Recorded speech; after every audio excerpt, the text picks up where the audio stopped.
Welcome to this episode of Chalk Talk, where we chat with inspired educators of IIT Kanpur to learn about what makes their teaching effective and meaningful, and to also learn from their views on issues related to it. Today's episode and the next one are roundtable discussions with young faculty members of IIT Kanpur who have their mind's eye on the future.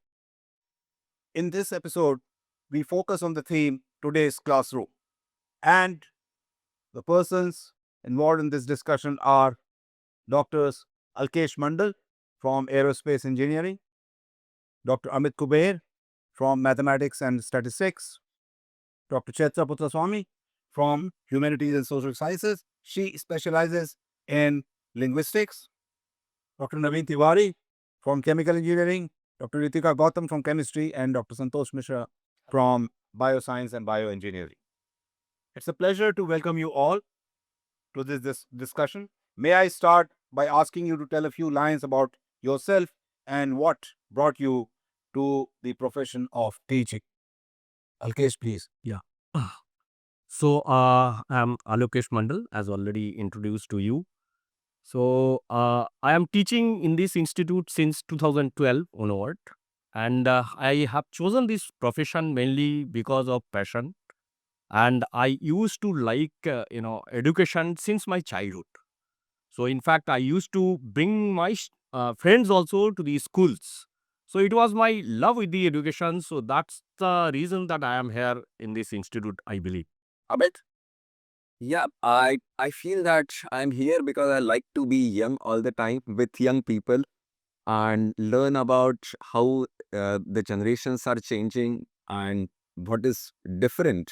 With each passing generation, you can see so many differences.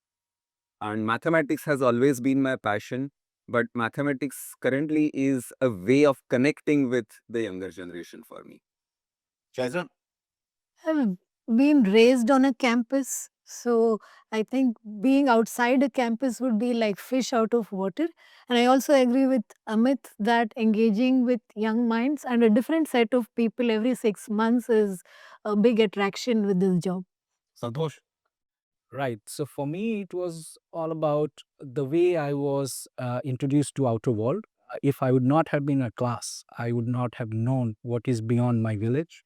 So that was inspiration for me. That if I can know so many things about the world beyond my village, then I can keep seeing, feeling for other students, and that's why I wanted to be in the class so that I can be bridge between the young minds and rest of the world. So that was my motivation. So I did my BTech from IIT Delhi and PhD from UMass at Amherst. After my PhD, I joined industry and was working in R&D center on very application-based problems. But there I realized that how these fundamentals connect to the applications, and also I was collaborating with a lot of faculty members in the nearby area in US.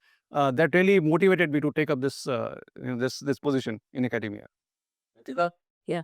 So I did my undergraduate from Banaras Hindu University, followed by my master's from IIT Delhi. And throughout, initial studies were mostly in field of interdisciplinary field, which is chemistry and biology. And when I pursued my PhD from University of Arizona, so after coming back to India in 2019, I started my independent career at IIT Kanpur. And that was the time, like I really wanted to work in the field of biomedical studies, which is interface of chemistry and biology.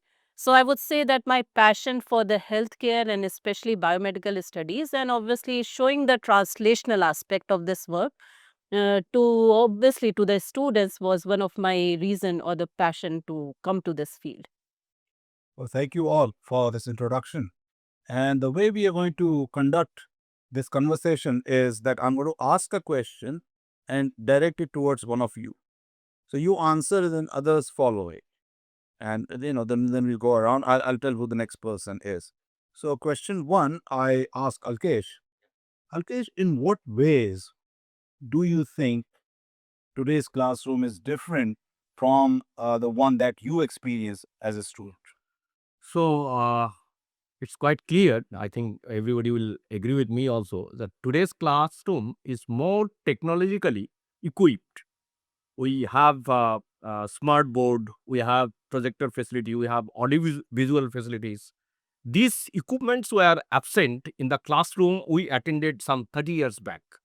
So this is one of the main difference in the classroom we attended. So during those time, only chalkboard, only board and chalk used to be there. But nowadays we have other aids we can use to make the students better understand the topic we are teaching. So have you used any one of those? Yeah, so very often what I do, I use board mainly, but along with that, suppose some audiovisual need, if it is needed, I present them using the projector facility, or some YouTube videos which make them better understand the topic I'm teaching.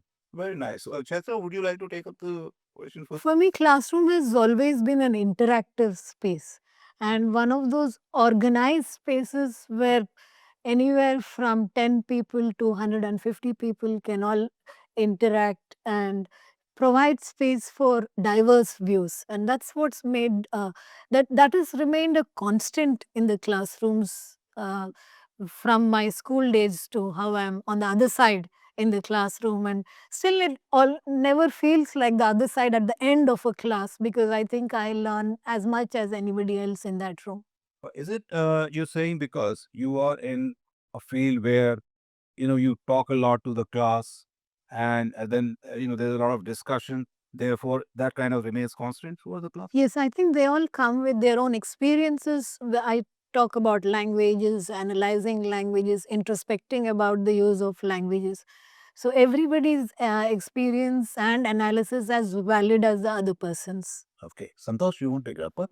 Right. So, what I feel that, as Alakis already pointed out, the kind of equipments we use nowadays in the class, that was not available when we were.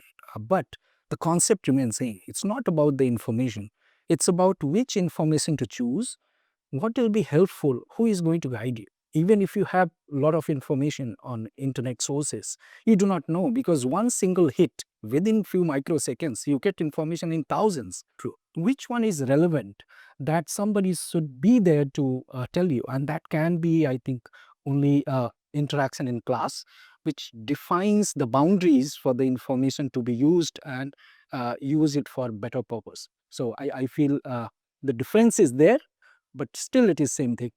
Since you're using the word information, do you think you would have liked your classes as a student more if this information was available to you? I would say yes and no, because whatever you try to learn in the class, that is entirely based on which scenario you are in. For me, it was like even many of the basic books were not available. So for me, that time class was about information and how to use information. Now it is more about how to use information. So it's I think both ways we can interpret it. Naveen, you want to take it up? Yeah, so I think the biggest difference I see from my days in IIT Delhi doing BTech versus here is the class size. And so we were about 40 in a batch, and so the teacher would remember each student by name. And I think as they say, the sweetest word in the world is your name. So it really made a difference. And if you are not doing well, they would know which student is struggling. So that word interaction that Chaitra uses, that was really helpful. In addition, we had every afternoon we had tutorials where even those 40 students are divided into 10 students and in a single group. So the interaction was very personal, very dedicated, and the teacher would know who is struggling and who is doing well. And so those were the quick feedbacks that we would get from the teacher. Did you ever try doing this in your classroom? Absolutely. Yeah. Yes. Was it successful? Yes. But I would say once the class size exceeds 100, it's a difficult job. Okay. Ritika? So I agree with Alikesh that now overall what I see compared to when I was in my undergraduate. So the overall initially the classes were mostly lecture oriented, but now it has moved from being around not only professor centric but also towards the student centric. So now we see a lot more interaction in the classes compared to what it used to be before. And at the same time, also the evaluation method has changed a lot over the period of time, because many times we would have just year end evaluation, which has changed to a continuous evaluation throughout the semester or throughout the year. So these are the two changes which I have seen over the period of time. Since you said that it has also become student-centric, do you think it is because students now have a lot of information available to them before they come to the class? Absolutely, absolutely, which is good as well as maybe not a good thing, because if they are using it as a tool to enhance their information, what they are getting from their lectures, that is a good thing. But at the same time, if they already have that, like mindset that, this is something which is already available in the internet. So in that case, extra effort has to be put from the side of the instructor to make it in such a way, lectures should be in such a way that students should be able to think and understand and not just cram the subject or not just memorize the subject. Yeah, so we'll come back to discuss this even more. Amit, like you say. So, taking up from Ritika, yeah, I think students often mistake familiarity with knowledge. Yeah. Yeah, nowadays that is becoming more common, and because of social media, especially, I think their attention span has decreased quite a lot. Their purpose of sitting in the class is different, and as a result, yeah, nowadays we see so many students who do not even carry a paper and a pen. They are just coming into the classroom with their mobile phone and earbuds. Yeah, so that I feel is a major change, because I don't think their purpose is uh, learning. Their purpose is to get grades. That has increased quite a lot.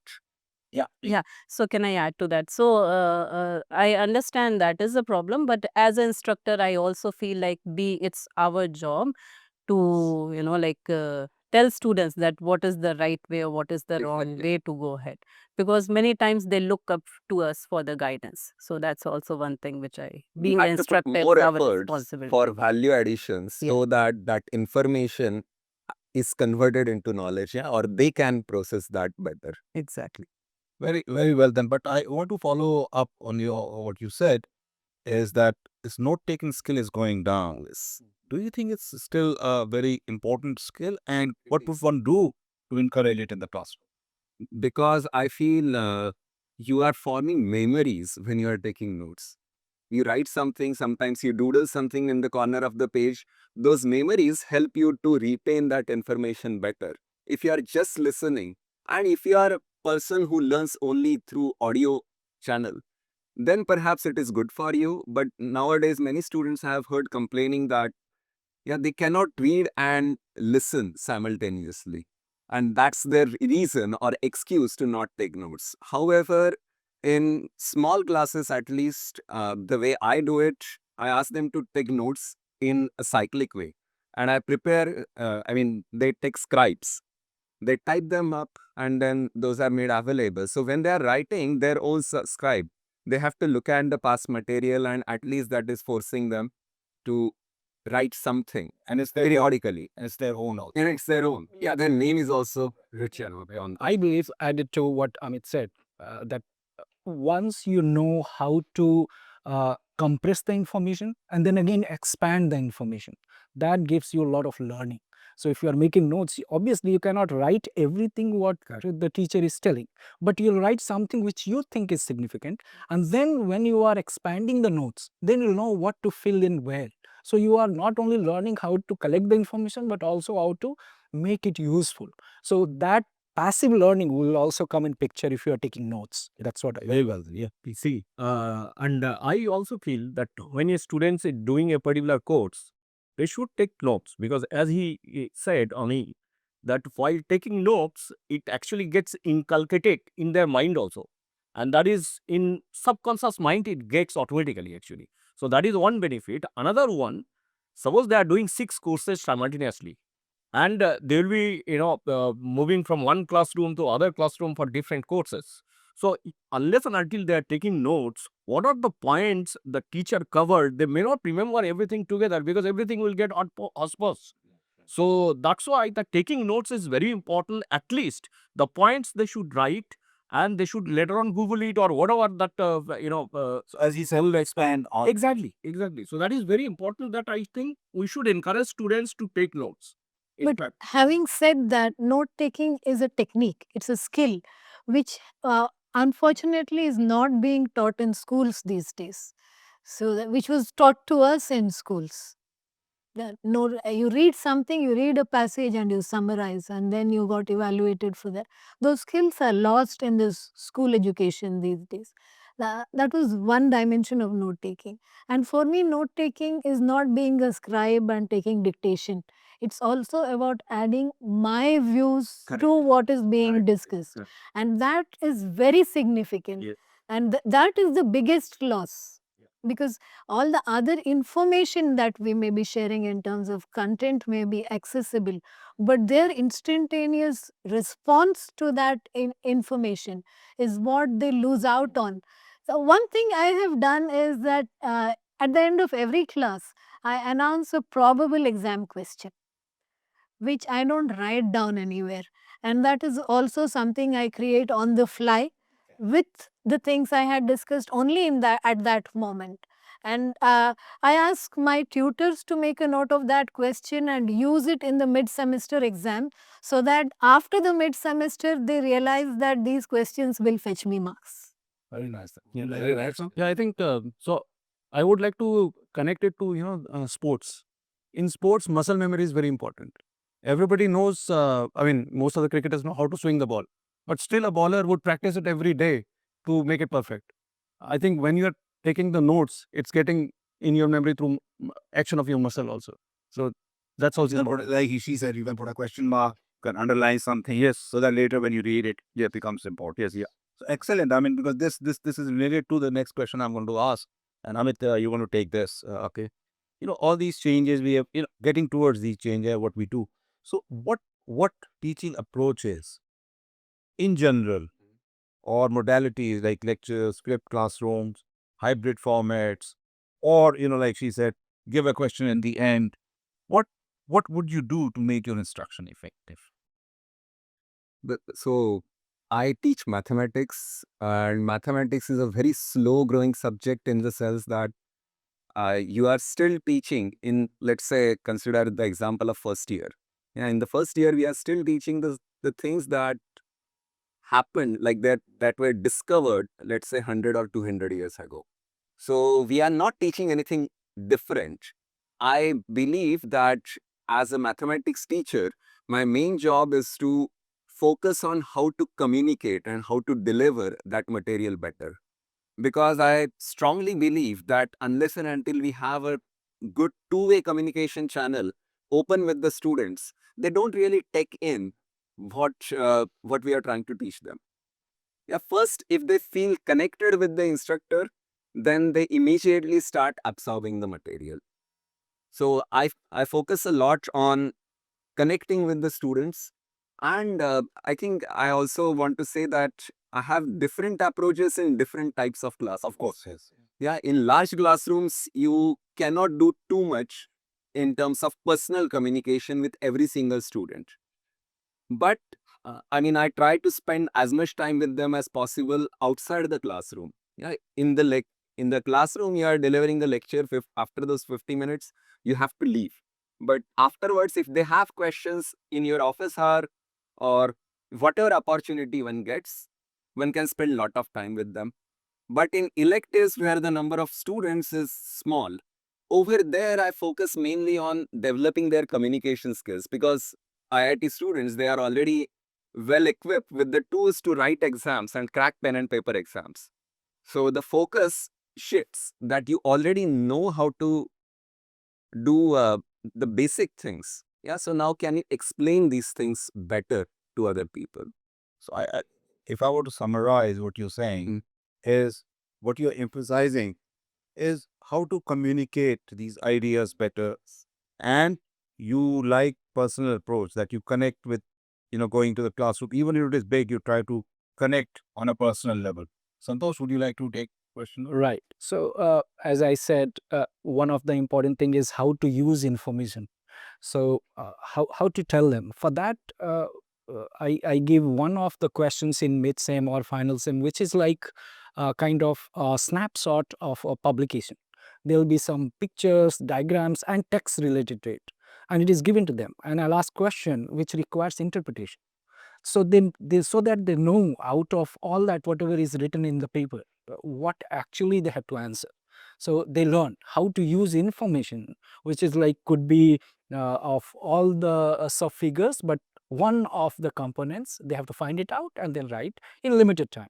So they know that how to use information, whatever has been conveyed to them or whatever they have got from other sources. So I think this is one of the components which I use in my classes, and I have found that that really helps all students in the class. And this approach we used in, I've given a couple of examples in, say, a flipped classroom or hybrid approach, or does it necessarily have to be person-to-person lectures every day?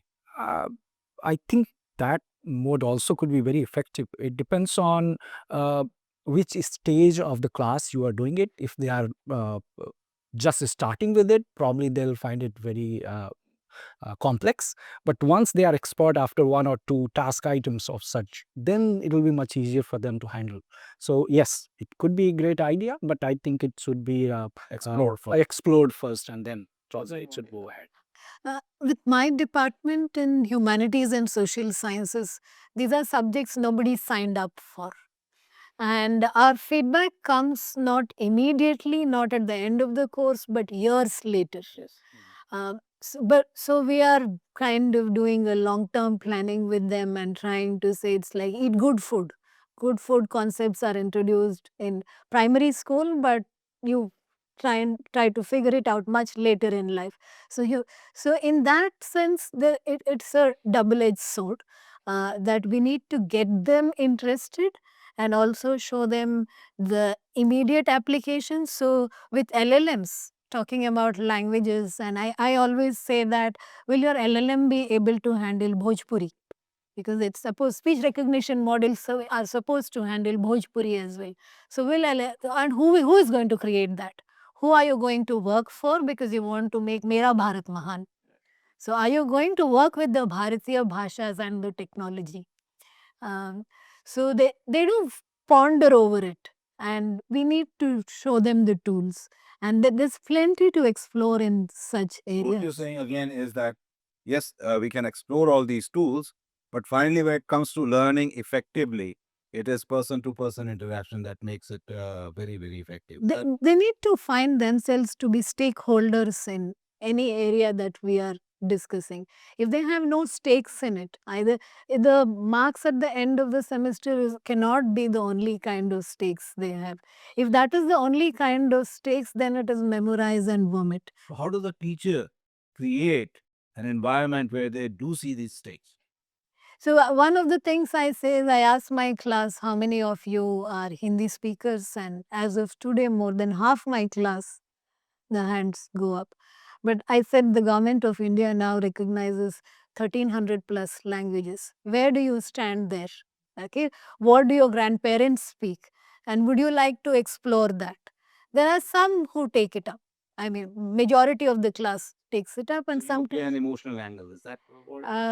I wouldn't say that. No drama included, but I say that there is a part of you in it. Okay. Yes.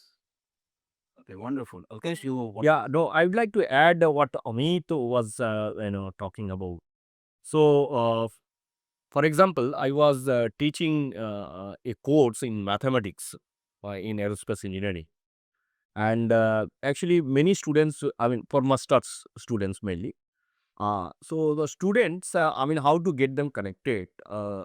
So because they do not understand what is the use of a spring of system, that second order equation, what is the use of SVD, what is the use of that eigenvalue coordinate. But if we tell that, if we can explain what SVD can done, image compression very often, if we take this kind of practical example, how it really compress an image. So using SVD technique, we can do it very quickly. So then they get connected. They try to do it on their own, and because it is all the tools are available in the MATLAB or any other standard software. So they are able to do it better. That's what I have noticed actually. The moment we tell them the practical use of these kind of tools. So I'll connect it with what you said earlier. Yeah. That in today's classroom there are many technologies available, and what you're saying is use those technologies Correct. to connect with what's going on right now. Yes. That's yeah.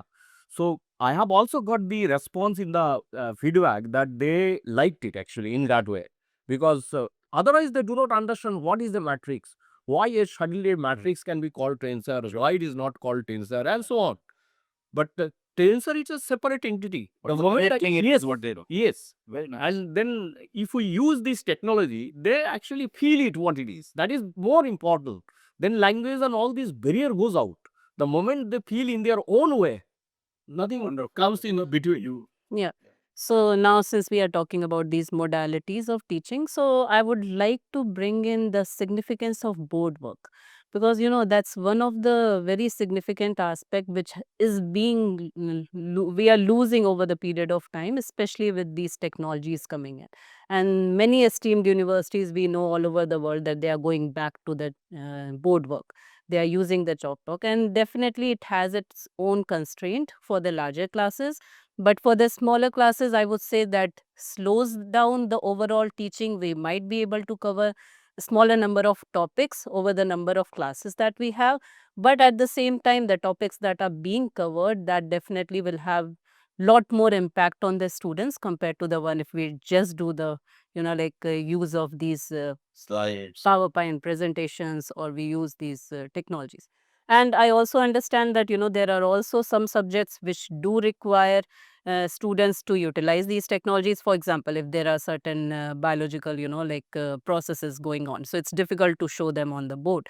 But it should be a combination of both. So if we are placing the impact of notes taking among the students, so at the same time, we should also realize on our part that board work definitely plays very significant. Fantastic. You're saying take notes, but we should also be writing. Exactly. It's a very good point you're making, because when we took the graduating student survey, one of the things they emphasize and they said it's very helpful in learning is board Yeah. writing. Can I say something? Yes. Yeah, I wanted to add that when we are doing board work, yeah, they can also write on their notebooks at the same speed, and that speed matters a lot. In fact, at this point, I would like to share something from my student days. One of my teachers, he would write on the board. If he made a mistake, he would cross it out. Yeah, not use an eraser, because he says that students cannot erase it. So why should you?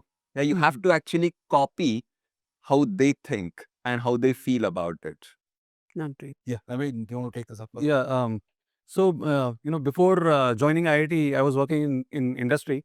In there, you learn about project management and so on. So I took the same concepts into the classroom, and told my students that this is like a project. Completing this course is like a project for both of us, and in this team we are together.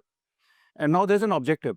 Uh, there's an outline, and in the end I will connect back how we got what sort of how well we covered the objective and so on.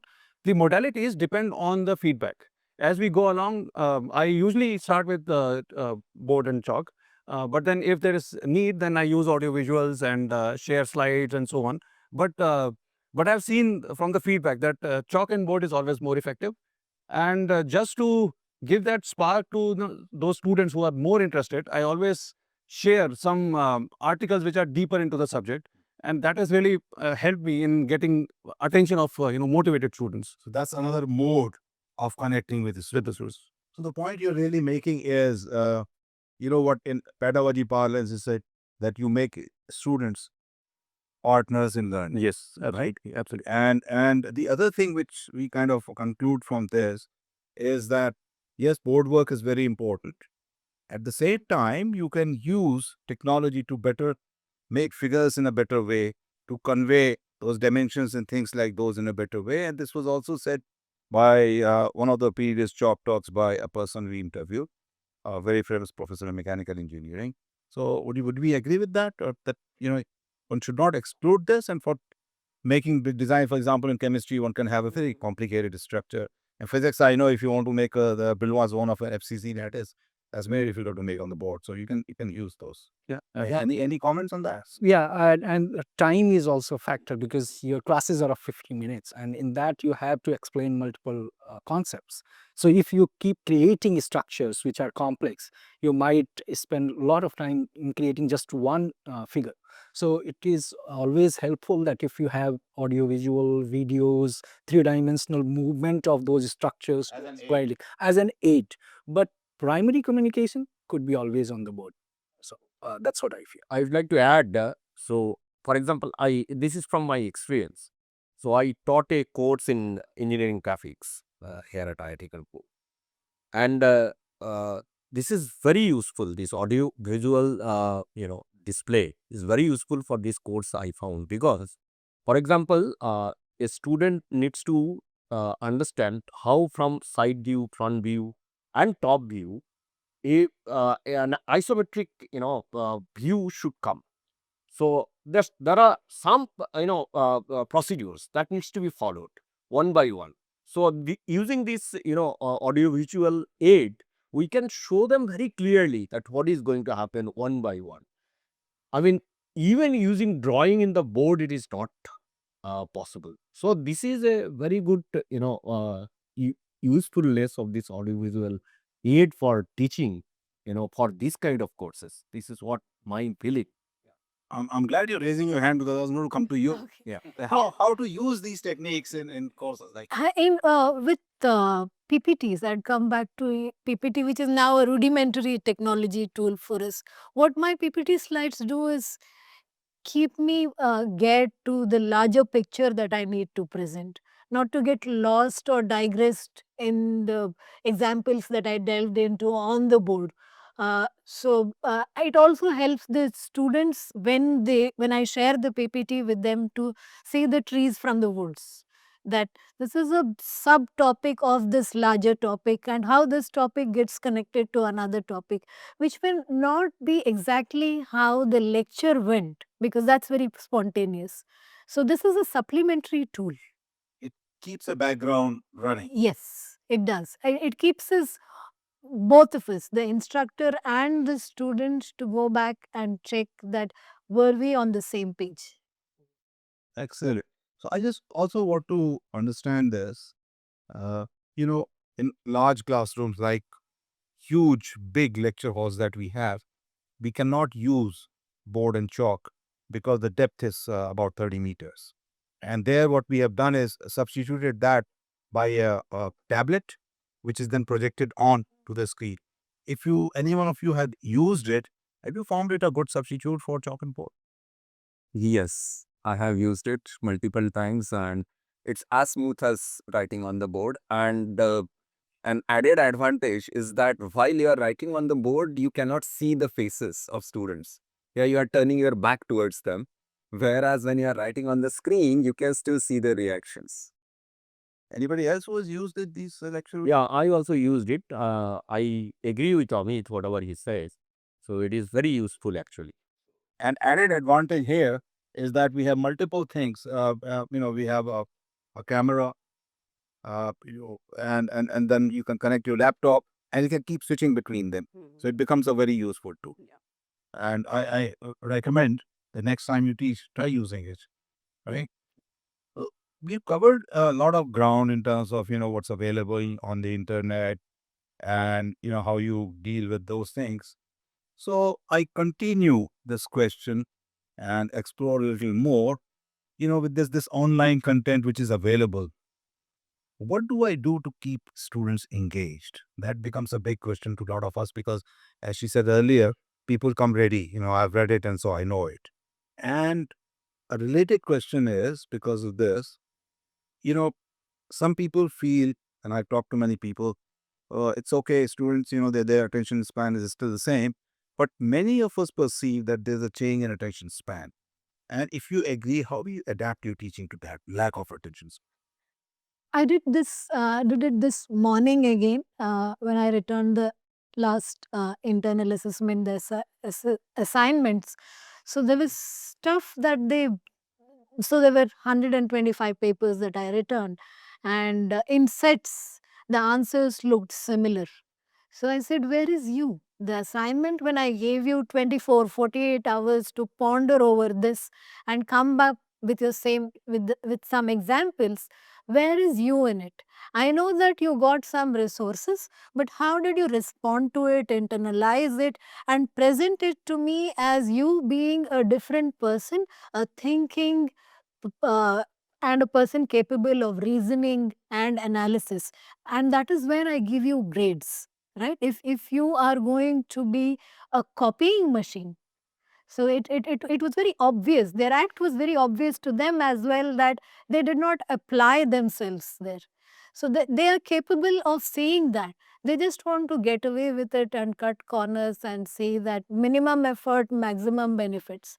And it is probably our job to say that maximum effort, and just like their board exams when they knew that, from 80 to 90% is that much of an effort. And that is a continual process. That doesn't stop with getting into an IIT and clearing the JEE. And we constantly remind them about that. Yes. So when you're talking, in a way, it was also looked like you were a bit frustrated when you gave the copies back. Am I right in reading that? I would say I was a little let down, because I know that they can do way better than that. And I said that it is not, I said the marks are there, but you will now decide that maybe I didn't deserve this much. So Okay? this is the question precisely what we're asking, and you also raised how to keep them engaged given all this availability, and how do I adapt my teaching so that this part of the way they do things is reduced. And I'll throw it open to others. Maybe Alkesh, you want to Yeah. take it up. So, is a very good point. So that's why nowadays I kind of reduced giving number of assignments to the students, because this problem I also noticed that. So instead of that, what I do usually to get connected the students in the class, before starting a topic, I will throw some questions, introductory questions, just to align them with the topic I'm going to talk about. I'll use, I mean, I'll throw some questions based on their understanding and background. Then also I'll ask them, then what is going to happen if I consider these and that? Okay. So they will start thinking. I'll also give them some time and I ask them their response. Can you respond to this? Such that they are attentive at least whatever I am talking in the class. So this is the way I found that sometimes they are engaged, and sometimes they do answer some questions which are interesting. So do you bring these questions right at the beginning, or maybe in the middle when you see that their attention is going down, and you just wake them up by asking a question? Mainly in the middle of the class, whenever it is their attention is, because it's sometime 1.5 hour class, and they may be away from the class. So in the middle of the class, I try to do this most of the time. So, yeah, Ritika. Yeah. So in the same line, I would say that, one thing what I have personally realized in my own classes, that in order to keep the students' attention throughout like 50 minutes class or 1 hour, 15 minutes class, if we tell students that what's the application of each concept or each topic that they are studying. So depending on what subject it is, for example, for my chemistry subject, if I tell them the real world application of the topic concept that they are using, or if I tell them that eventually we have students of very diverse academic background, like we have chemistry, science subjects, and then we have students from engineering background, chemical engineering, then we have civil engineers, then we have mechanical. So if I eventually tell them that, if they go for suppose these kind of jobs, and that's where they are going to utilize these specific concepts. So what I have realized, that students, they start showing lot more interest in the subjects, and lot more like their attention span actually increases for sure. So that really, I would say excites them, that okay, this is something which they will have use eventually when they go out in the job market, or when they eventually go for the higher studies, or even they relate it to their day to day life. So that is something which really helps. Yeah. So the thing I recall in that connection, that you actually once gave a lecture on chemistry where you related the activities from morning till evening, Hmm. one by one. Yeah. And I think that'll keep them awake, because they're going through the whole day Yeah. through this. They're Starting. seeing, oh, now I'm having breakfast, so maybe I'm doing this. I'm brushing my teeth, I'm doing this. Yeah. So that kind of, that's the kind of thing. Exactly. So that really helps. It really keeps them motivated, inspired to study and related to the real world. Abhi? Yeah. So I'll add on to that. So what I've tried in my classes in when there are reasonable number of students, let's say 100 or so, is towards the end of the lecture, say last 20 minutes, I'll just write a problem which is related to some application of fluid mechanics, chemical engineering and so on. And I would ask them to write the solution. I would write some steps, but then they have to fill in the blanks, right? And come up to the answer. And then in the end, they have to submit that. So you encourage them to come up to the answer. Yes. And they are allowed to interact with their neighbors. One thing about the online education, you can look at the video on your mobile, but not interacting with anybody. And that I've seen dropping by significantly as compared to our times when the whole class would know most of the students each other, right? They would know. But now there is that communication within the students is not there. Of course, with the teachers in large class sizes is also not there. With this activity, they at least talk to each other. And then I collect those sheets. It is like an in-class assignment. After the class, I look at the solutions. If there's a common mistake, I would discuss that in the next lecture. If there are few students who are struggling with the concept, I would call them in my office and discuss what is the problem. So that really gives me a feedback, and also it motivates them, that our concepts and clearing of those doubts are important for the teacher. So it's again comes back to the teamwork. You show care, you develop teamwork, and you also get a feedback as to how they are collectively understanding something or not. Exactly. Amit, no. Sure. So I feel if there is a story happening in the classroom, then students do pay attention. So it has to start, like I try to make sure that in a large classroom, every single class begins with some statement, quote, / question which is related to them, their day-to-day lives. And then there is some deliberate humor spread out throughout the class. And I have also noticed one thing. In India, we have got many spiritual gurus. And why are they effective for controlling population in such large numbers? Because of the way they speak. Yeah, they give pauses, deliberate pauses after every part of sentence where the audience needs to listen. So just by observing those and understanding the importance, I think the storyline approach, connecting, weaving every single topic in a single thread, that helps in keeping their attention throughout. So give us an example of a story you said in a class.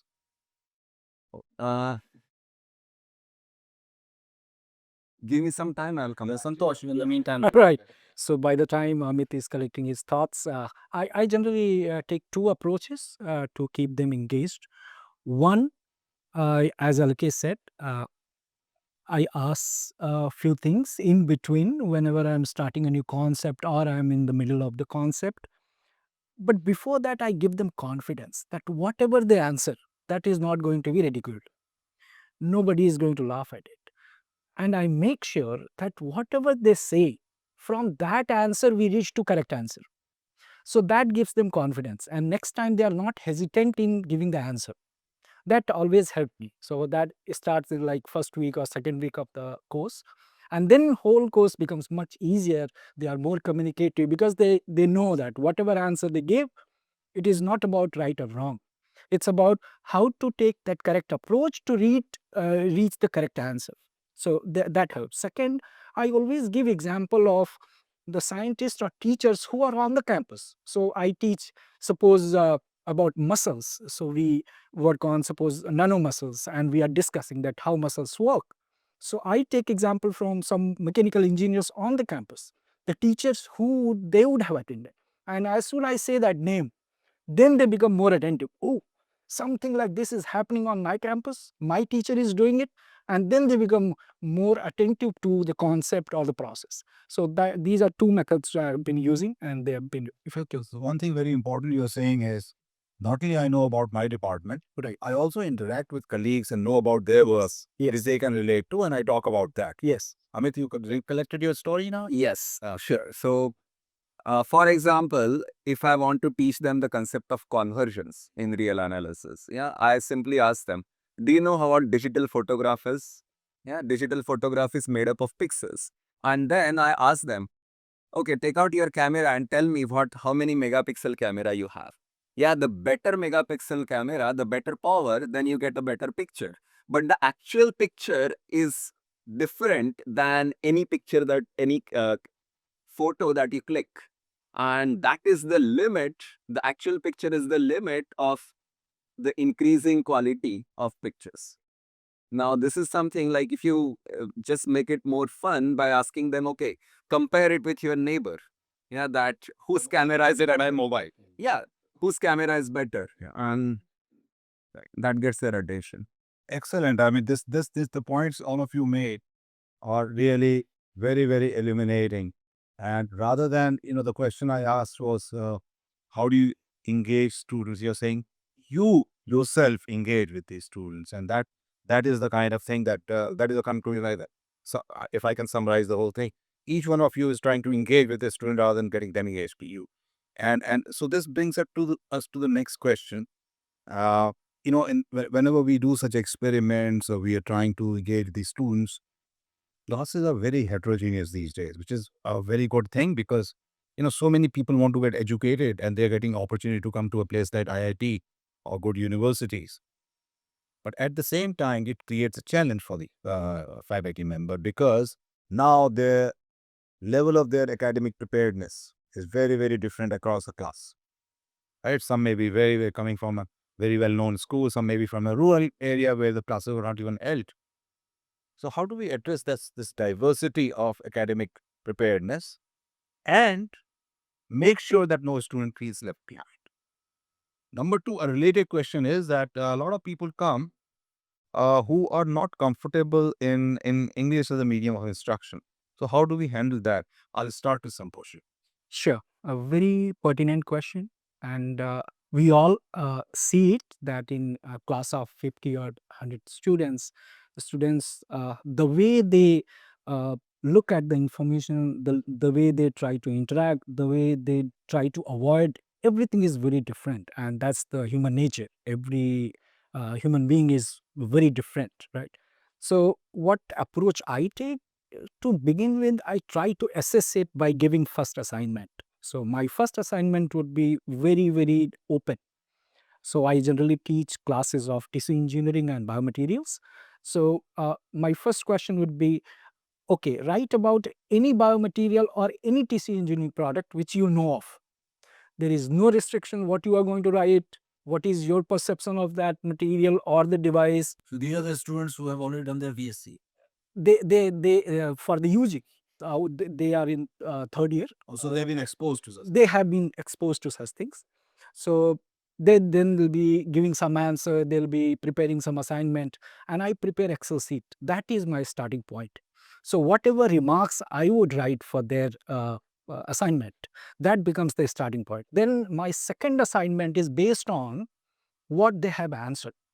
Then I will know that, okay, what level I have to teach them, and that helps in designing my next class notes, that what I'm going to teach, where my students are and what I have to tell them, and which way I have to communicate so that all can get it, right? So that is first thing. Once I know that, okay, 10% population requires a special kind of attention, another 30%, 40%, they are going along with me, another 10%, they don't even need me. They have enough knowledge about the subject. Based on that, I prepare my feature notes, and that helps. When it comes to language barrier, there is another very important thing, and it is very much personal to me. I did my 10+2 schooling in Hindi medium, and then I had to change everything in English. So I know I have gone through that pain. So what I do whenever I teach or whenever I am asking them to prepare their assignment or answering the question during exam, use flowchart, schemes, figures, audiovisual, where language and the expertise of the language might not be the Become secondary. it becomes secondary. The primary thing is the information what they are providing, whether they understood it or not, and that's how I try to cut it. Once they are well versed with the concept, then it becomes secondary that how they will be expert in the language and the communication, that will come later. So that's how I try to manage. And I'm really happy that I have not only managed, they have excelled. And I have many stories like that.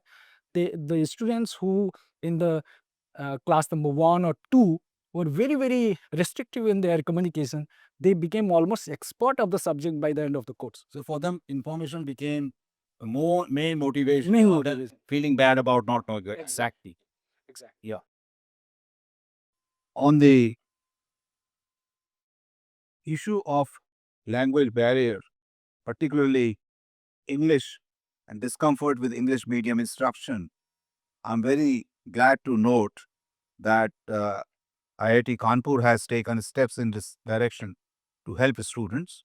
And this is done through Shivani Center for Regional Languages at IIT Kanpur, where initially we are translating lectures for core courses into Hindi and Telugu because these are the two largest components of student population.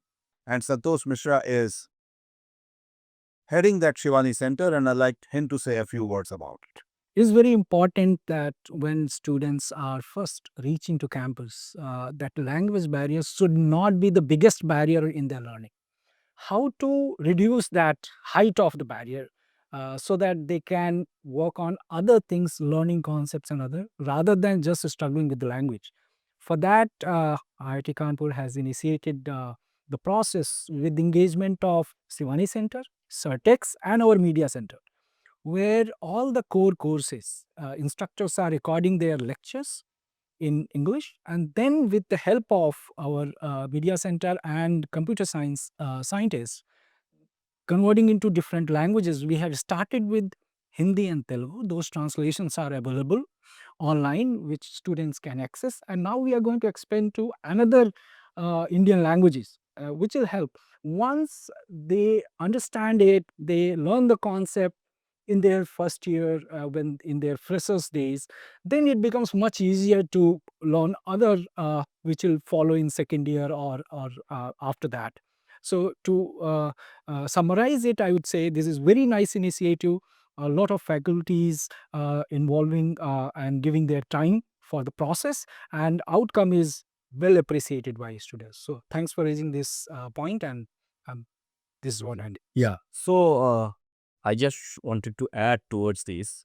So suppose a particular student who has come from different background and is not conversant with the English language.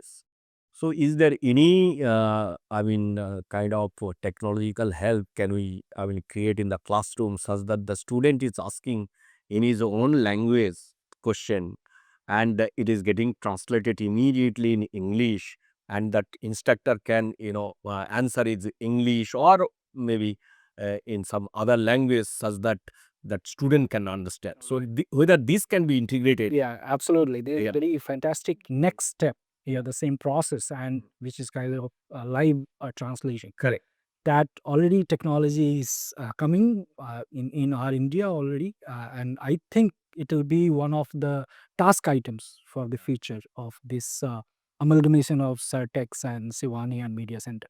So thanks for that point. His development. Yeah.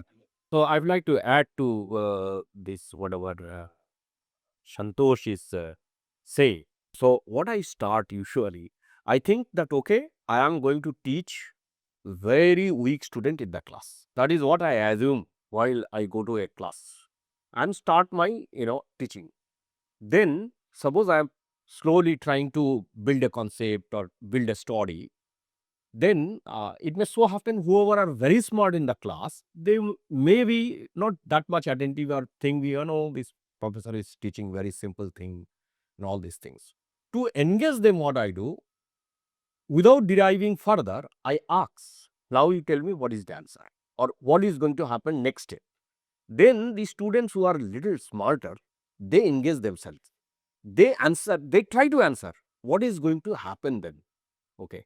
So this is the way I have seen that students gets benefited, because anyway I am going to explain and I am considering that my students are not extraordinary. They are simple students, are very weak students, and if I start from that level, then everybody actually gets this knowledge over Or that sometimes may lead to a conflict in that these smart students are answering everything. So the students who are weak, they may feel further, that, oh my God, there are so many smart students and I cannot catch up with them. How do you deal with that? Has that occurred to you? Yeah, so that is that is one issue that I agree. But the thing is that I'll make an atmosphere such that that weak student will not feel bad in the class. In fact, I will listen them more in the class instead of that. So they don't feel inferior. Yes, they do not feel inferior in the class. So that is the way. Or if it is necessary, I call them at my office also. I tell I tell them that you come to my office, we will discuss more regarding that. Okay, so they feel confidence in that. So this is the way I found that. Yeah, it helps them actually. I see Naveen is really ready to go. Yeah. So in my second course that I taught here, fluid mechanics, to second year students, there were one student who was always sat on the first row, but it seemed he was nodding, but looked very tensed all the time. So I asked him what was the reason. He said, "Sir, I have many questions, but I cannot phrase them in English." So I said, "You phrase in whatever language you are comfortable in." Of course, I am comfortable in Hindi, so and he was also. So after that point, he used to ask questions in Hindi, and I would respond to his questions in Hindi and translate in English for the rest of the class. And his questions are beautiful. So then only I realized that the kind of heterogeneity we have in the class and why students struggle sometimes just because they have this fear that they cannot ask or they cannot express themselves in Hindi. Although fluid mechanics has a lot of mathematics, so on that part they are doing well. Then there was another girl in the same batch who came to meet me in the office saying, "Sir, I have never studied in English from Hindi medium," and but then she worked so hard, and I kept my office hours very flexible, and I still do. And after 4 years, she got a very good job in an MNC, and still now she connects back with me, and she's doing wonderfully well. So two things I started doing after that was, one, you have to disclose the source of your lectures clearly, so that they can go back and read at their leisure, at their pace. And the second is, whenever possible, I can say those concepts in Hindi also, and keep your office hours flexible. So these 2-3 things have really helped in this. Yeah. So, Ritik, I'll come to you. I just want to respond to him. I'm very happy that you said you have to disclose your source, because a lot of times tendencies that are given these notes, students also feel that I can teach, I can read from my instructor's notes and be happy with that. Yeah. Whereas when you tell the source, Yes. the base is much wider, they learn much more, Yes. and they also have a confidence that I can learn because my teacher learned from this. Yes. I exactly tell them the section number. 2.3.1 is the section. Wonderful. Ritika? Yeah. So, since we are talking about heterogeneity, so apart from language heterogeneity and being academically weak or smart, the other kind of heterogeneity which I have realized, especially while teaching the core courses, is we get students from many different branches, right? Starting all the way from science subjects, chemistry, physics, biology, and along with engineering. So, and many students, when they come, they also come with this mindset that I have come here to study electrical engineering. So, what's the use of studying this particular subject, right? So, in that case, it's very important being instructor for us to strategically design our course in such a way that they should also find usefulness out of that particular course, and not just that it's not going to be of any use for you if you are of this particular branch. So that is also the kind of heterogeneity which I have observed, especially for the core courses with 300, 600 students. So you try to connect with whatever different branches are, that whatever I'm teaching, part of it may be related to what you're going to learn in the future. Exactly. Okay. So, Amit, I encourage them to ask questions. As soon as they have a question, then they should ask. If they are hesitant, then like as instructors, we are looking at students' faces. You spot a student who is confused. Yeah, you look at them and we have a question. Yeah, did you not understand something? And if it comes on the spot, yeah, that at that same time the query is resolved, and that helps a lot. In terms of language barrier, I tell them that in IIT Kanpur, our official language of instruction is English. So I will not use any non-English language in the class. And I also encourage you to, in whatever possible way, yeah, encourage you to speak in even broken English because you are practicing. In fact, my statement to them is always that when you are going out of this institute, yeah, so far you have done in your regional medium, maybe done your studies, but when you are going out of the institute, you have to face the outer world, and everywhere English is the language. So therefore, in these 4 years, you have to struggle and learn at some point. If you still don't understand, I'm happy to explain it outside the class. But inside the class, let us all try and not judge each other on the basis of language. That's why I please. So, for the humanities and social sciences department, heterogeneity is an asset. We work on it. Okay. And we thrive with the heterogeneity of our class, because that then becomes our live laboratory to take. It is humanities. Yeah, and each of them comes in with their own inputs and experiences. And whereas the language question comes in most of our classrooms, and especially mine, I can say that is bilingual. And sometimes, because it's linguistics, the examples come, I mean, through the course, it's about 30, 40 languages that I bring into a course. But it's mostly Hindi, English, bilingual. And we also raise this issue about bilingualism coming naturally to our audience. Right? They prefer to mix. Yes, they prefer to mix codes. Right? And we say that so we do tell them to formulate your thoughts, okay, to think on a concept and respond to it. You're bilingual, but then sit down and deliberate on it, and then think about it's not gone, right? Then you have to deliberate on it, work on it, and every kind of academic engagement is that you have a nascent thought that needs to evolve over time. And we all of us in HSS encourage our students to do that. There's something learned from you guys that we can use, how we use heterogeneity in the classroom. Repeatedly through our courses, and our courses don't have prerequisites. So the next course they come to us, they again come with a clean slate. It's not like I've fed, when they come and tell us I did well in the other course, we say that we'll see when you come to the class and check if you remember anything from that other course. Wonderful. So we've covered classroom, teaching, how to deal with the students, and now comes a very important part of our teaching, and that is evaluation. So I'll direct this question to Ritika to start with. What is the purpose of evaluation in a course, and what philosophy should guide it? Related is, and we have touched upon it in terms of assignments, how can we make evaluation effective in the context of increasing use of AI by students, particularly in solving assignments? We touched upon it a little bit earlier. And beyond traditional formats like MCQ, exams, assignments, projects, what alternative methods have you explored? And all of this question is to all of you. Or would you recommend? Yeah.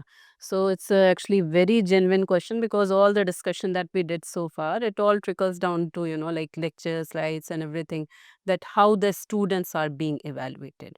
And I would say that, especially when it comes to evaluation, it should not be based on just the outcome at the end, but it should be more focused on learning. And this will be only possible when I say learning pattern.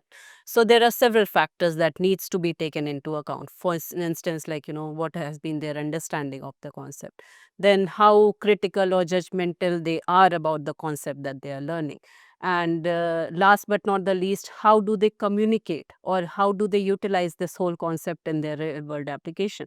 So communication part especially comes is very significant, because what they have learned, if they are not being able to communicate the concept that they have learned, it means there is some lack of understanding in the concept.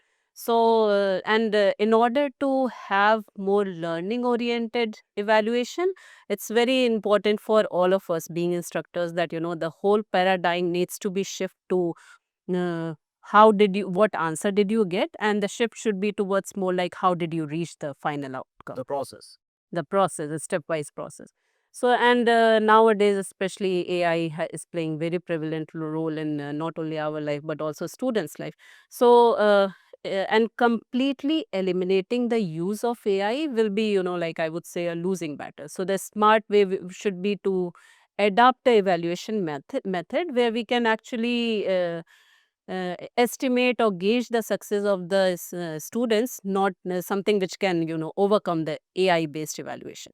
So, and this will only be possible if we adopt different method. For instance, like some of the method that we can adopt, which I have adopted in my case, is classroom based online polls, which should not be just one answer based MCQ type, but also based on the reasoning. And evaluation should also be based on like assignments with lot of more critical thinking. And they can also be, and I understand lot of constraint comes in terms of the class strength, because for a smaller class we can adopt all these methods, but when it comes to larger classes where we have 300, 600 students, so in those cases we have to adopt the method where we have certain group based assignments, where there is peer evaluation among the students, so that we are not dependent on AI for the evaluation, but we are actually like seeing that how students are thinking and coming to the eventually answer. Very well said. And what you're saying is emphasize learning. You know, we also come across students who are slow learners, but very hardworking. Yeah. So they end up not doing so well in the examination, but as an instructor, you want to give them grade because they put in a lot of work. How do we take care of that? Please address Huh. that, and I would also like others to address that. So that's when I feel like not just doing mid semester examination or end semester examination, continuous evaluation is very important throughout the semester. And that can be in the form of presentations, that can be in the form of oral or verbal, like Viva based exams, or that can be because some students might be good at presentation, they might not be good in writing subjective answers. Some students might be good at subjective answers, they might not be a team worker. So we have to just, find different ways of evaluating, so that if someone is good at something and not good at other, we should be able to, like narrow it down to evaluating all of them fair. Of evaluating that. And at the same time, it's very important to, from the beginning of the semester, from the beginning of the courses that we are teaching, that students should be aware that what is expected out of them and how they will be evaluated. That is very important for students to know. Otherwise, most of the time students are not aware how they are going to be evaluated. So that actually puts just extra stress on them. Unnecessary stress, I feel like. Very good. You want to take it up? Yeah. I would also like to add that just like note taking, writing assessment answers is also a skill. So the challenge for us is to design questions where it goes beyond memory or simple applications to very complex thinking that needs to be revealed in an assessment. Connect two or three. Connect two or three. So whenever I give, I would like my experience in one particular course, I always give open book, and that's why they like it. They think that we read the notes as we write the exam. So, and it's only when I give them feedback do they realize that that was not what you were, it was for you to respond to a particularly specifically designed question on how you connect the dots and make your, and I always in my essay writing say that for me the most important thing is the conclusion, right? And conclusion is different from summary. So summarizing is not concluding. Concluding is where you tell me what you understood and whether you agree with everybody that you referred to or you disagree with it, and where do you stand in the spectrum of views that you have reviewed. And maybe some outlook also. Absolutely. Yeah. Yes, So- please. I would like to add to the ongoing discussions on evaluation. So I agree with Ritika that evaluation part, that we have to make the questions also a little bit conceptual and such that the students can answer on their own, not based on the aids which are available in the technological form. Yeah. So, and what I do usually, so I make the questions conceptual as well as some problem oriented, such that both types of students are covered. Who are actually better in conceptual understanding, they will be able to answer that, and whoever are better in problem solving, they can answer that. and to address to the students who are actually, weak but attentive as well as sincere. To take care of them, what I do usually, I'll keep some marks in attendance.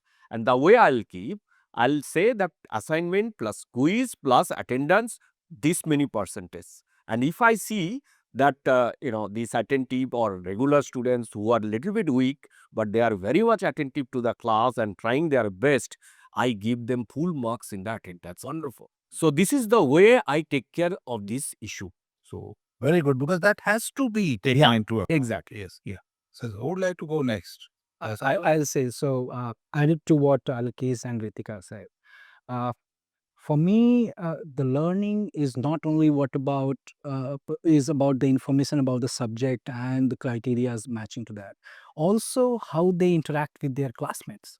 So whenever I'm giving any group assignment, I keep few marks whether they are able to find their group properly or not.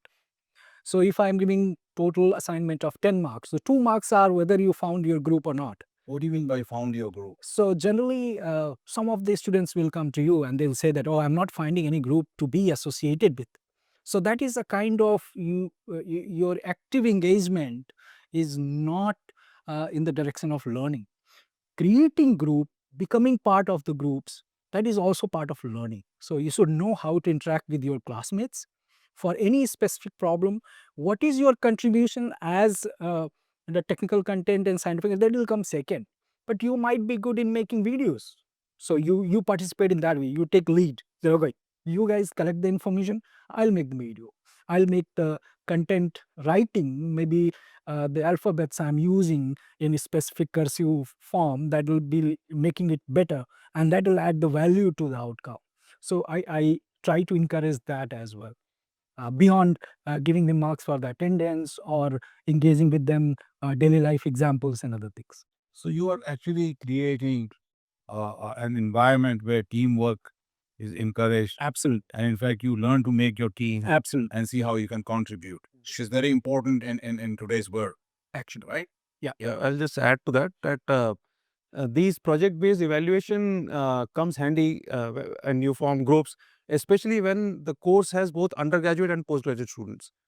Because postgraduate students come with a different background, so giving the same exam they may not be as comfortable. So if I keep a good weightage to project and presentations, they can work on at their own pace and learn along with that.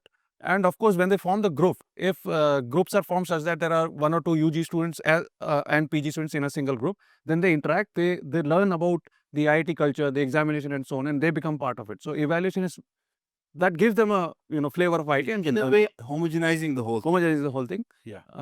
And in the written exam, I usually make a point that I give written feedback on the answer scripts, where they went wrong, what they can do to improve, and if it is a very poor performance in my opinion, then I'll just write, we can meet and discuss later about the question paper. How about this use of AI in assignments? Have you faced that problem? Yeah, so I think it's unavoidable that now students in the project evaluations, they are going to use AI. But now the output expected has also gone up. When you are presenting, it is not just simple derivations that were used to be the main focus in 2014 or 15. But now it has to be clear understanding of the problem and take it to the next level. Not the same as what is there in the textbook or in an already published paper. So you have to take it to the next level. So I think that is the expectation that I put forth clearly. Wonderful. Amit, you want to take? Yeah. So I want to add to Santosh's point that he mentioned video making as an assignment. So I try audio making as an assignment in the classroom. So I ask students to explain one concept from the course to a person who has no background in that subject.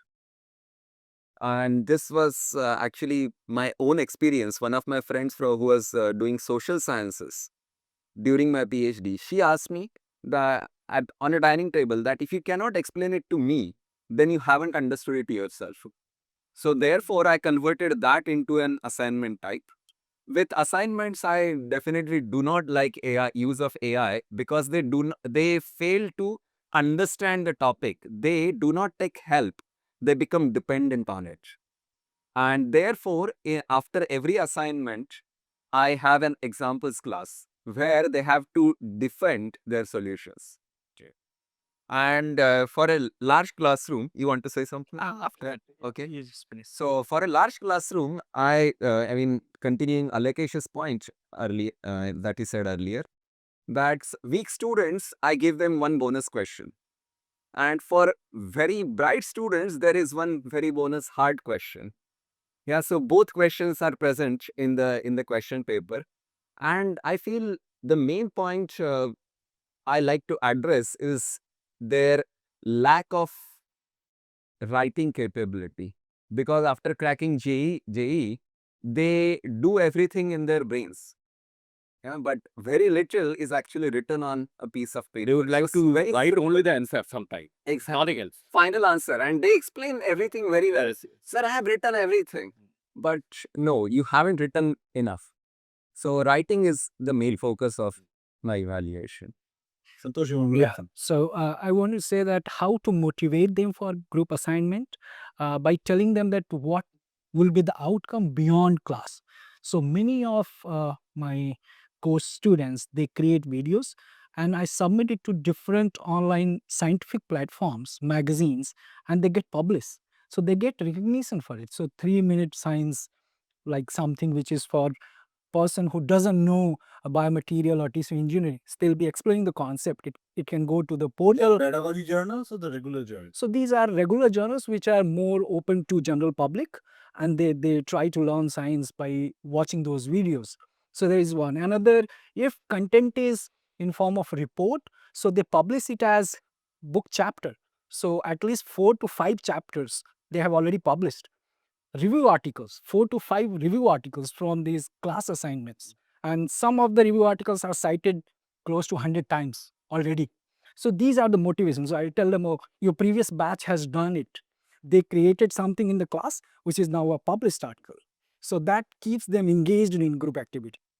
That's wonderful, because at UG level, that kind of thing can happen. Yes, I mean, this is also encouraging them to maybe take up research in the future. it helps them. Very nice. So we have done, classroom, we've done the evaluation, you discussed what all is. And finally comes the student reaction survey or student feedback after you've taught a course. So Naveen, I'll start with you. When you receive a student feedback, what do you focus on? I mean, of course, there are numbers, that, the instructor taught where the course was covered and all that. So numbers tell you something. But then there are also comment section. There are various aspects to a feedback. What do you focus on in particular? And how do you interpret it? And then finally, how do you use it next time you teach? So, as I said, no, this successful completion of a course is a teamwork, and I feel that feedback in a project or in this process is not just a matter of giving it at the end of the course, but during the course. Because at the end of the course, if the student was struggling, that ship has sailed, so he has already struggled. I want to know that upfront in the beginning. So those comments kind of feedback I'm always open to. I always ask students to keep giving me feedback if something is not working for them. After midsem exam, I always send a questionnaire through Hello IIT K to them. It's anonymous, so they can. There are 4 subjective questions. They can write their answers about on them. And of course, when I get those reaction surveys or the end of the course reaction surveys, I'm looking for 2 things. Is there anything that I'm doing which is not suited to their learning style? Can I improve upon that? So that is the concept delivery part. And the second is the management part. For example, are they happy with the way we are interacting with each other? Are they happy with the way I'm communicating things with them? What else I can do to make it better? Um, in that sense, I have received many interesting feedback. Um, the management part. So in the initial years, I used to be very strict about attendance. Even now I do. In a very large class of 600 students, it's very difficult. But in about 80 to 100 students, which was the strength in early years when I started, I used to be very strict about attendance. If the class starts at 8 a.m., you have to be inside to get the attendance. By the time I have spoken your name, if you're not in, you will be absent, but you can sit in the class. And that attendance had a weightage. So, my lectures were 2 lectures at 8 a.m., one was at 2 p.m. in the same course. So it was difficult, times as per students' perception. So I used to get above 90% attendance. in the feedback, I thought, there'll be a lot of bashing, why this, but there were a couple of feedbacks which said, if I had not implemented that kind of attendance, they would have never realized how beautiful chemical engineering is. Okay. So, and those kind of feedbacks I've been getting very consistently. There was no bashing about, so it means that so what that tells me is that you have to be strict, you want them to be in the class, but then you have to put that much effort so that they feel it's worth attending the lecture. So that is one. The other comments have been like, I used to give so many quizzes and the feedback was, oh, he thinks he's a quiz master. So then I realized that, it's okay to give them time to absorb and then take exams. So I reduce that. So I do take those feedbacks very seriously to apply them in the next course, but I take those feedbacks continuously in a course. Just like evaluation, these continuous feedbacks are important and I'm always open to that. Excellent. So, what you're saying is those comments that you receive from these students do help you change your style or maybe the content delivery and the concepts that you're teaching also. Yes. I think what you're saying, this mid semester feedback, is it also shows you care. I mean, sometimes we think we are being strict because Amit had once narrated a story where he asked whether you had breakfast or not. And students really felt very nice that he was asking this question at the beginning of the class. So I think if you show care, they also understand that and they appreciate it and maybe respond positively. Yeah. Yes. Yeah. Who'd like to take it next? Yeah, I can add. So along with whatever is being said, what one comment I had that uh, students were not able to read what I was writing, and my problem was that I had to switch from blackboard to whiteboard, which were a little slippery. So whenever I used to write something, it'll be not that clearly visible to students. So then from next time I made sure that I take certain specific type of markers which are, and then I'm writing slow so that every alphabet is, because a small change in spelling can change the meaning of the biomaterial or the tissue content or the organ I'm talking about. So that was really helpful, because before that I was thinking, okay, whatever I write they should be able to understand it. But that was a good I would say input, and that I tried to include it, so that helped me. Wonderful. Yeah. So it's very important to take the feedback of students' constructive manner, and similar to what uh, Santosh said, sorry. So similar to what Santosh said, that I definitely in my 5-6 years of teaching at IIT Kanpur, like there were not lot of comments that I got, but one very relevant comment which was there, that lot more board work is required compared to, like using slides. And definitely I took it in a positive manner and I started doing the board work lot. That's why it's called board workers. Exactly. Yeah. So it's very important for all of us to take it constructive. Very nice. So, one feedback that I take as a backhanded compliment is I get it very often. Ma'am is very passionate about what she's talking about, but these are very complex ideas for us. So that has always put me on track, that just because I enjoy talking about something may not resonate with them. So this feedback particularly has helped me to make sure that topics resonate, and I pause, and this thing has changed over years, that I do ask them that, does this mean something to you? And they have sometimes said yes and sometimes said no, and I have made a collection of the yes topics. So that feedback made you connect with the students better. Yes, Yeah. absolutely. Okay, yeah. So I completely agree with most of the points covered, as well as with Naveen, that maybe the mid-semester feedback, it's very important. Okay, and if it can be done, because that is for the instructor, how we can improve our way we are teaching, or whatever we are teaching, whether students are really getting it or not. So nowadays the different batch are coming with different kind of training in their undergraduate or somewhere else. So that is important one thing. And other thing, yes, of course I do see the evaluation, and I only see what about the comment they have written, with that comment, actually it helps me to improve whatever I'm teaching, whether it is meaningful for them or not. So that I think it is very important, and I actually look into it, and accordingly I change myself also, that how we should teach. As a teacher, I found that actually, suppose you want to do good, so teaching is a very good noble, profession. That is true. At the same time, we have to put a lot of effort. The more effort I am putting for one single class, the better the class comes out. That's what I have noticed. Suppose before the class, if I sit with the topics I am going to cover today, I think in which way I should, kind of talk these particular aspects such that the student understand very easily. So I very often get the feedback from the student that this professor has made that course so easy for us. So that gives me encouragement to that also. So that you put in that Yeah. effort. And I actually switch off myself for all other activity on the day of the class. I just only focus on that class. Although might be I have taken that course several times, it doesn't matter. I always try to add something, because that is what the more effort you put, the teaching will come. There's a direct correlation. Yes, direct correlation. Wonderful. Yeah, Amit.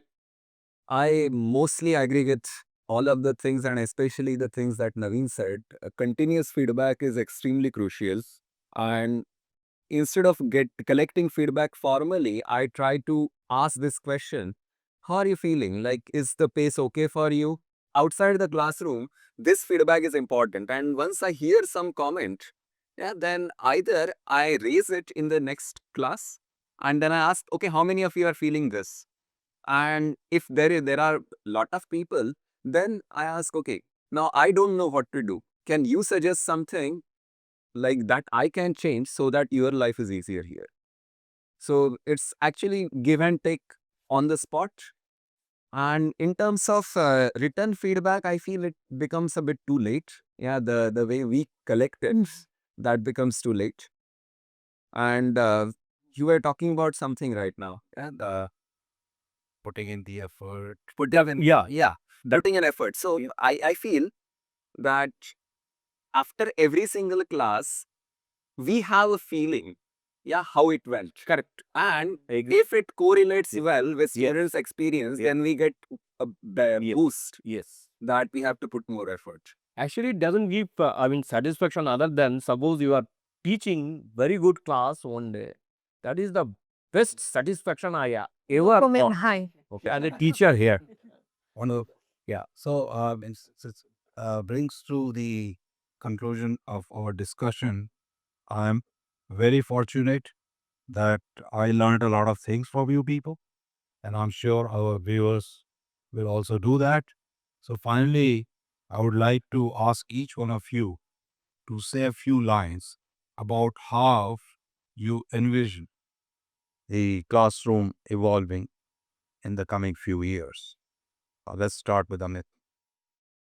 I feel it is going to be more and more challenging with each passing year, because AI, yeah, AI has lot of advantages for students. It's readily available anytime, anywhere. It's personalized, and the class sizes are also increasing. So with all the challenges, we have to put in more effort to make sure that the classes, the classroom is a place where they get something that they don't get elsewhere through other means. So I feel uh, it's going to become more challenging with each passing year. Amit. I think somehow we have to make it more hands-on and innovation-driven. In the sense that the knowledge that exists, it is already there, and now AI has brought it to our fingertips. But how to use it, how to innovate further, is what we have to inculcate in the student and encourage them. Yeah, to this line, I would like to just add that means as a teacher, we have to be even more smarter, to such that we can make the students understand the stuff without the AI, assistance and things like that. For example, through this more useful, kind of this implementation of the concept. We can make something very useful out of the ideas which are available. Yeah, or take it up. Yeah, so I agree with all the points. So I just want to add what I feel. The class scenario is going to be more tech savvy, that is for sure. But the way learning will improve, that will come from the market. I think the market is going to decide what should be taught in the class. You mean the kind of jobs people Jobs, right, and opportunities for those students when they go out in market. So if that is well defined, then it will be much easier task to improve the class content. So I think the overall picture need to be decided based on The market need. what is the requirement, and that is going to change every decade. It is going to change. So based on that, there should be improvement in the class content as well, and that will keep both teacher and the students on their toes, and that engagement will keep always alive. So I that's what I think. Yeah. So I agree that future classes are going to be definitely more market driven, and and at the same time we should use these AI and technology as a complementary tool and not eliminate it altogether. And definitely among all these factors, the depth or the knowledge should not be compromised and not be overtaken by the breadth of the knowledge. So depth of the knowledge is always very important as we move ahead. wonderful. We give you the last word. Thank you. I think it's the same old stuff that what when we were student we wanted more interaction. We still need to continue with the same interactive perspective that it is not us and them, but together we are in the class, and they need to belong to the class. And our future challenge is to make them constantly believe that they belong in the class. Wonderful. On that good note, we end this conversation. Thank you all very much. Thank you very much. Thank you. Thank you.